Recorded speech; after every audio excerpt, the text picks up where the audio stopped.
En la siguiente práctica casera vamos a hablar sobre la solubilidad, es decir, la capacidad de una sustancia llamada soluto para disolverse en otra, que es el solvente.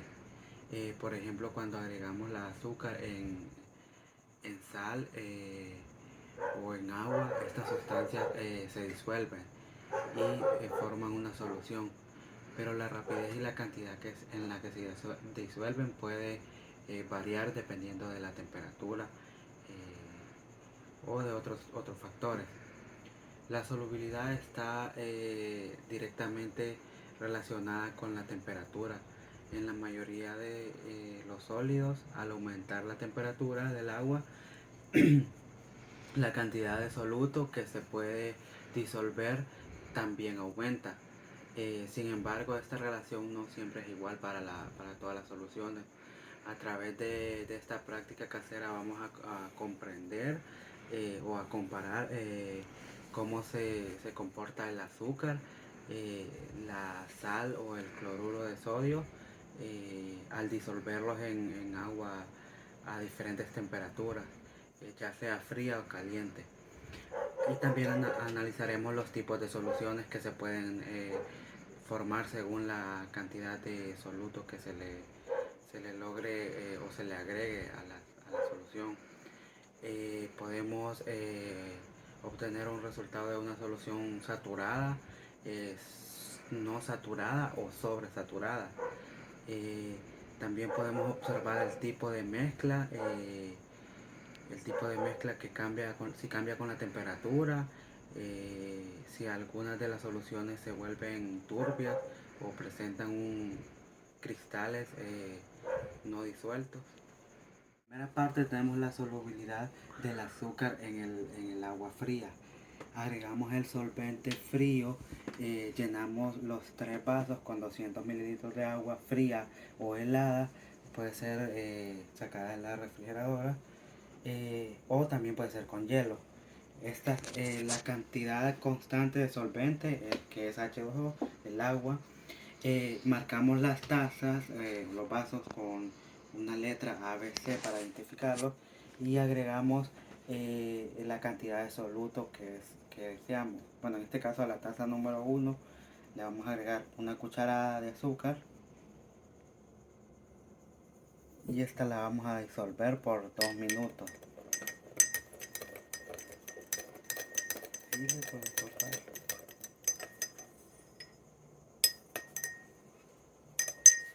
Ya cuando hemos agitado por casi 2 minutos, vemos que ya no se ve no se ve tanto lo que es el azúcar.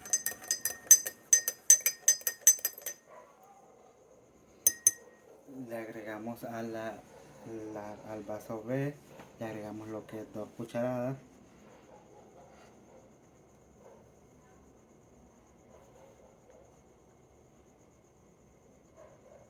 Y de igual forma agitamos por 2 minutos.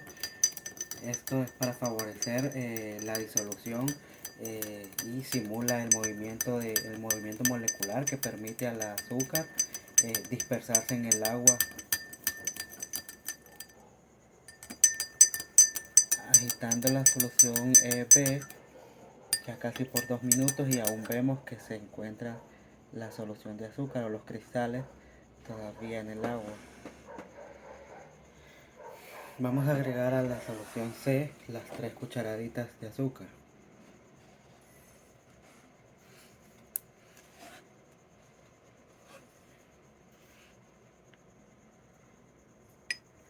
Y de igual forma agitamos por 2 minutos para ver los resultados. Como podemos ver, el vaso de la solución C movimos por 2 minutos y vemos que se le ve bastante lo que es el azúcar. Podemos observar los resultados en estas soluciones. En el vaso A podemos ver que es una solución no saturada. La cucharada de azúcar que le agregamos se disolvió completamente. Eh, en la solución B podemos decir que es una solución casi saturada, ya que aunque le mezclamos 2 minutos podemos ver cristales de azúcar en el agua. Y en la solución C, ahí podemos decir que es una solución sobresaturada, ya que podemos ver que aún así agitándole por 2 minutos todavía se ve bastante lo que es los cristales de azúcar. Y todo esto se debe a que bajas temperaturas de las moléculas del agua tienen menos energía para romper las fuerzas intermoleculares del azúcar. Eh, Se logró apreciar cómo al agregar una cucharada de azúcar en la primera taza, esta se disolvió por completo, tomando una solución clara y homogénea. En la segunda taza, al añadir las 2 cucharadas, parte del azúcar comenzó a acumularse en el fondo, lo que indica que el agua fría ya no podía disolver tanta cantidad de soluto. Finalmente, en la tercera taza, al agregar 3 cucharadas, una porción considerable del azúcar quedó sin disolverse. Esto evidencia que se alcanzó el límite de la solubilidad del azúcar en el agua, ya que está a bajas temperaturas. Segundo paso, procesamos lo que es la solubilidad del azúcar en el agua caliente. Mismo procedimiento, tenemos las 3 tazas A, B y C con agua ya caliente, y vamos a hacer lo mismo. Agregamos la misma cantidad de soluto, que es en la primera una cucharadita de azúcar, la vamos a mezclar. Vamos a mezclarla hasta que se disuelva.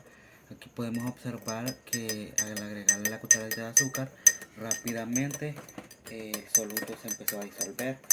Esto es debido a las altas temperaturas del agua.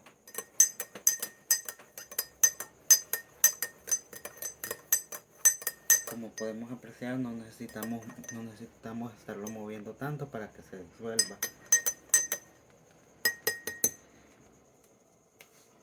En el vaso B vamos a agregar lo que es las 2 cucharaditas.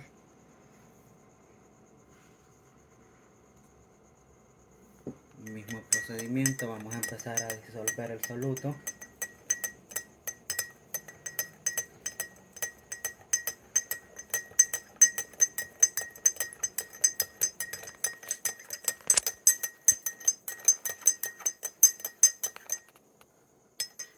Igual podemos apreciar que el soluto se disolvió de manera rápida en el agua, a pesar de que ya le agregamos una cucharadita más de azúcar.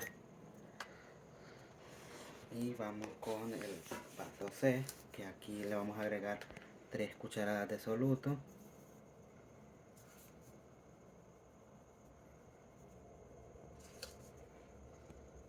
Y mismo procedimiento, disolvemos.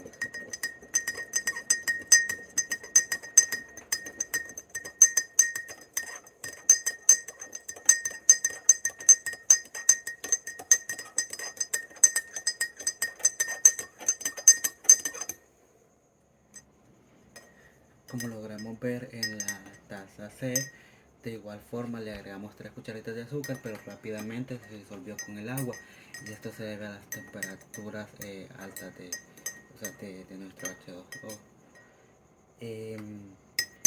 Aquí podemos ver en las 3 tazas, podemos ver que se disuelve completamente el soluto, incluso cuando se agregaron 3 cucharaditas. Esto se debe a que al aumentar la temperatura del agua, las moléculas se mueven más rápidamente y tienen más energía para interactuar con sus moléculas o con las moléculas de azúcar, rompiendo con mayor facilidad sus enlaces intermoleculares, y esto aumenta de energía. Este aumento de energía favorece que el soluto se pueda dispersar completamente en el solvente, formando soluciones homogéneas, a diferencia de lo observado en el agua fría. Aquí no queda azúcar acumulada en el fondo del vaso, lo que indica que aún no se ha alcanzado el punto de saturación. Este resultado permite confirmar que la solubilidad del azúcar aumenta notablemente con la temperatura, lo cual es un comportamiento típico de los sólidos moleculares al disolverse polares como el agua. Tercer punto, vamos a observar la solubilidad del cloruro de sodio en el agua fría.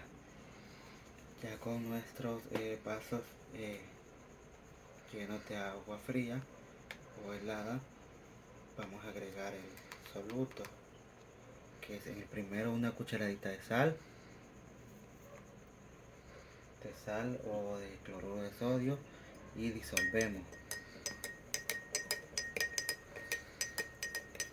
Como podemos observar, después de agitar por casi 2 minutos,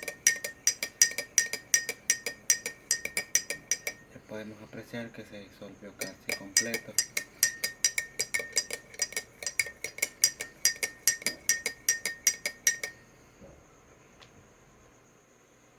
Vamos a agregarle a la otra taza 2 cucharaditas de sal.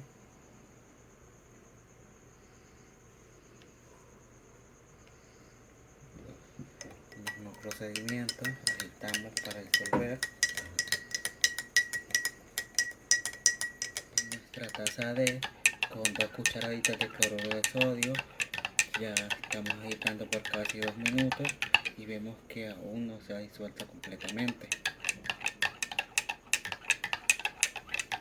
Vamos a observar lo que pasa con nuestra taza F al agregarle 3 cucharaditas de cloruro de sodio.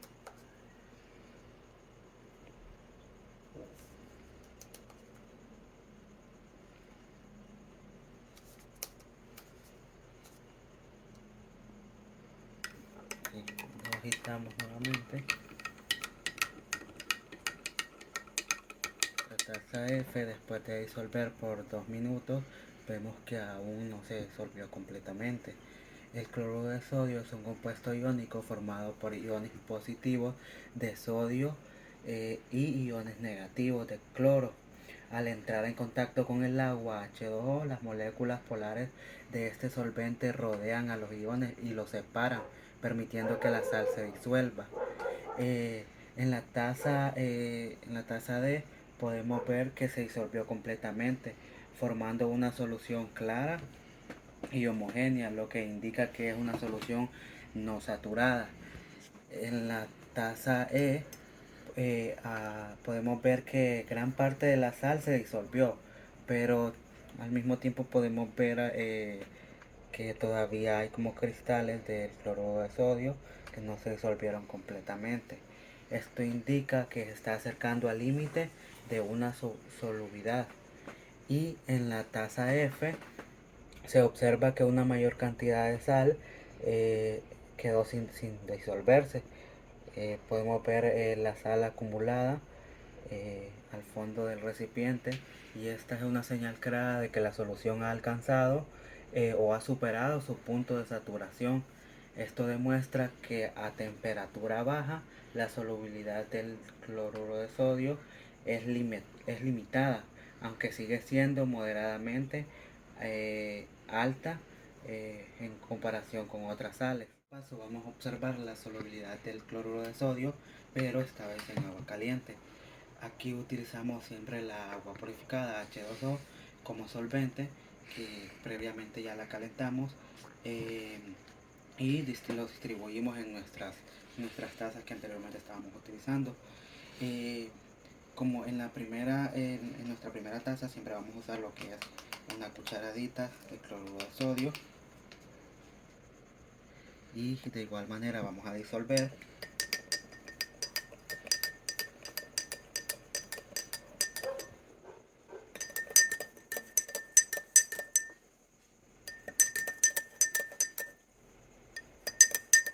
Podemos apreciar que se está disolviendo completamente, pero vemos que al compararlo con el azúcar no se disuelve con la misma rapidez. Como que la temperatura, de acuerdo a la temperatura, no aumenta o es significativa para la disolución. Vamos a agregar en nuestra taza las 2 cucharaditas de cloruro de sodio.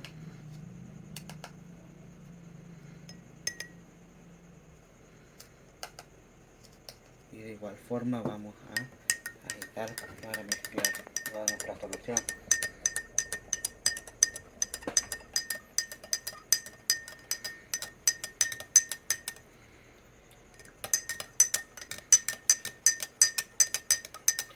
Como les comentaba, al mezclar vemos que a diferencia de otros sólidos como el azúcar, la solubilidad del cloruro de sodio no aumenta significativamente con la temperatura del agua. Y esto se debe a que los niveles moleculares o las fuerzas que mantienen unidos los iones en el cristal de sal ya son suficientemente débiles para que el agua los rompa y aporta adicional energía térmica. No cambia demasiado este comportamiento. Vamos a agregar las 3 cucharaditas de cloruro de sodio a nuestra taza F.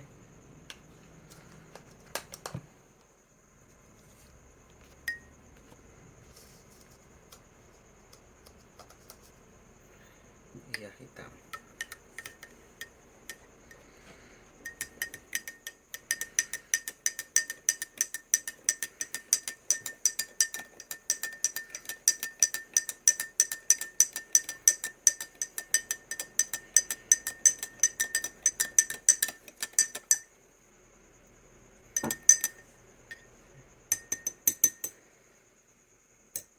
Como podemos apreciar en la taza D, aquí la sal se disolvió completamente y la solución se mantuvo clara. Ya en la taza E, de igual forma también se disolvió todo o casi toda la sal. Sin embargo, en la taza F podemos apreciar que todavía se encuentran residuos del cloruro de sodio entre nuestra solución. Em, ya que con estas 3 cucharadas se puede superar el punto de saturación incluso en el agua caliente. En este caso estaríamos frente a una solución saturada o incluso sobresaturada si el exceso de la sal sigue presentándose tras el enfriamiento de nuestra solución. Estos resultados permiten concluir que al aumento de temperatura no influye de forma significativa en la solubilidad del cloruro de sodio, a diferencia del comportamiento observado en el azúcar. En el desarrollo de esta práctica casera se pudo observar con claridad cómo la temperatura influye directamente en la solubilidad de distintas sustancias, específicamente el azúcar y la sal o el cloruro de sodio. En el caso del azúcar se demostró que al aumentar la temperatura del agua, su capacidad para disolverse incrementa notablemente, ya que las moléculas del solvente adquieren mayor energía cinética, facilitando la ruptura de las fuerzas intermoleculares del soluto. Esto se evidenció al comparar las soluciones con agua fría y caliente, mientras que en el agua helada el azúcar se disolvió parcialmente o quedaba en el fondo y en el agua caliente se disolvió por completo, incluso con las 3 cucharadas que le agregamos. Por otro lado, con el cloruro de sodio se observó un comportamiento distinto, aunque también se disolvió con facilidad en el agua fría. El aumento de temperatura no produjo un cambio significativo en la solubilidad. Aún en agua caliente, al agregar cantidades mayores como las 3 cucharaditas, fue posible notar que parte de la sal se acumulaba en el fondo indicando que se alcanzó el límite de saturación. Este resultado confirma que la solubilidad del cloruro de sodio es menos dependiente de la temperatura, lo cual se explica por su naturaleza iónica y su alta afinidad con las moléculas de agua, sin necesidad de grandes aportes de energía térmica para disolverse. Asimismo, esta práctica nos permitió diferenciar claramente los tipos de soluciones, como es la no saturada, cuando todo el soluto se disuelve fácilmente; la saturada, cuando parte del soluto ya no se disuelve; y la sobresaturada, cuando el exceso de soluto permanece al fondo, aún así que lo estemos agitando. También aprendimos que la temperatura es un factor clave que debe considerarse al preparar soluciones, especialmente cuando se trabaja con sólidos moleculares como el azúcar. Además, se formó la comprensión sobre el comportamiento de los compuestos iónicos en disolventes polares, como el cloruro de sodio en el agua.